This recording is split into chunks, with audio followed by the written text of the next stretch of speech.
Monsieur le Président, chers collègues, mon intervention portera sur les programmes 201 et 204. Si nous pouvions espérer ces derniers mois un regain de dynamisme de notre économie, force est de constater que les derniers chiffres de la croissance peuvent atténuer fortement notre optimisme. Si de nombreux chiffres peuvent expliquer par le contexte social conjoncturel, d'autres sont plus inquiétants et révèlent une fragilité encore très forte du monde économique. Parmi eux, le plus inquiétant est celui de la baisse de la production industrielle de 1,5% au quatrième trimestre 2019. C'est la plus forte chute enregistrée depuis 2009.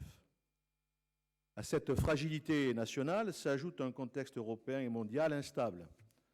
Le Brexit, des tensions commerciales, l'Allemagne qui n'assume plus son rôle de locomotive européenne, ou les incertitudes liées à la paralysie de l'économie chinoise sont tout autant de facteurs de prudence pour une économie aussi internationalisée que la nôtre.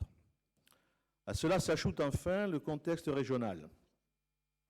Si l'on peut se féliciter d'avoir des indicateurs socio-économiques globaux meilleurs que dans beaucoup de régions, vous l'avez souligné, Monsieur le Vice-président, nous devons rester mesurés et constater que dans les faits, la réalité est plus complexe.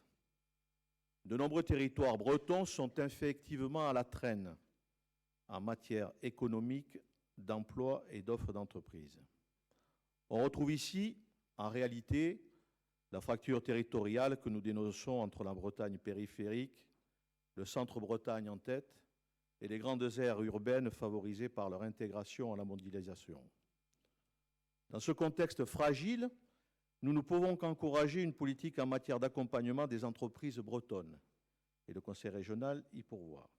Cependant, nous apporterons deux réserves importantes sur ce qui structure votre intervention en la matière. La première d'entre elles concerne la régionalisation des budgets de fonctionnement des pôles de compétitivité annoncés par M. Bruno Le Maire le 18 décembre dernier.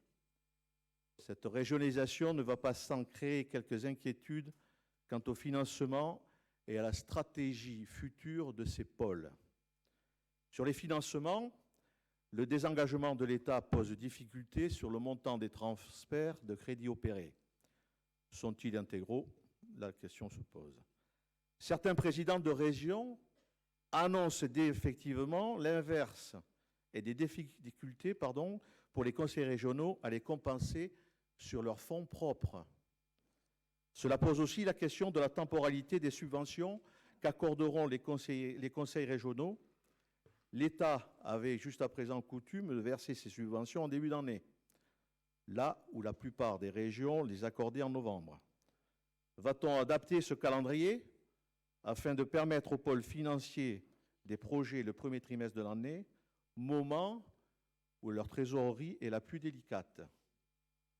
Sur la stratégie ensuite, la régionalisation est vivement critiquée par les acteurs eux-mêmes.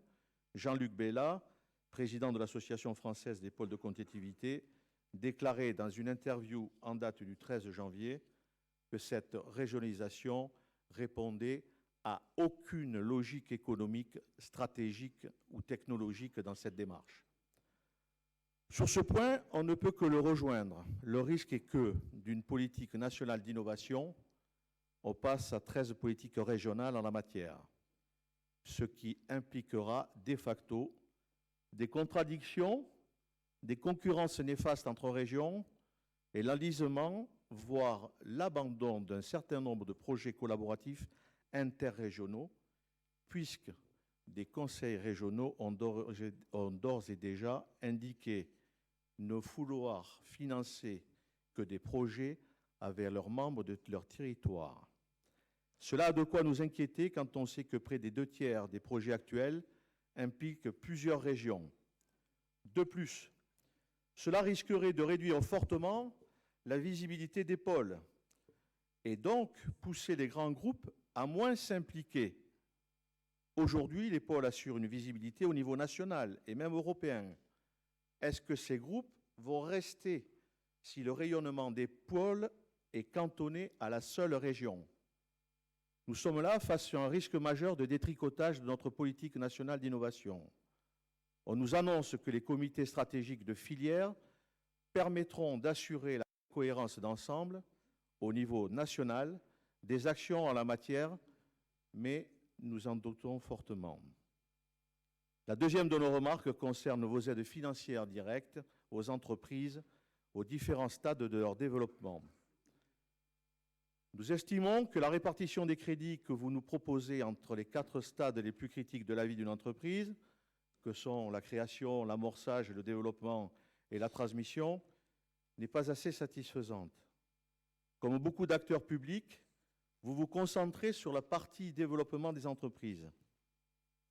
Si nous ne contestons pas, évidemment, le bien fondé d'une action dans ce domaine, cela se fait très souvent au détriment des actions en faveur de la création et de l'amorçage, dont les fonds sont trop souvent les parents pauvres des politiques économiques et publiques. Pourtant, là où la mobilisation de fonds privés et bancaires est facilitée sur la partie développement, c'est très loin d'être le cas pour la création et l'amorçage, et c'est pourquoi nous devrions axer nos principaux efforts sur ces 2 domaines. C'est en effet, pour nous, le moment le plus critique pour l'entrepreneur, puisqu'il doit faire face à une trésorerie délicate, compte tenu d'investissements financiers importants à réaliser et de rentrées d'argent encore faibles, voire inexistantes. Enfin, la politique en matière de transmission est également, pour nous, un peu trop faible. Que ce soit l'accompagnement au moment de la transmission, mais aussi l'information auprès des chefs d'entreprise préalable à celle-ci. Les moyens financiers et techniques doivent y être davantage développés. C'est un sujet d'autant plus essentiel que, par définition, il s'agit d'entreprises viables. Nos chefs d'entreprise sont vieillissants et la question du renouvellement générationnel va prendre une importance considérable au cours de la prochaine décennie et des actions plus fortes et ambitieuses doivent être entreprises sur ce point. Compte tenu de ces réserves, nous nous abstiendrons sur les programmes 201 à 204. Je vous remercie. Merci beaucoup.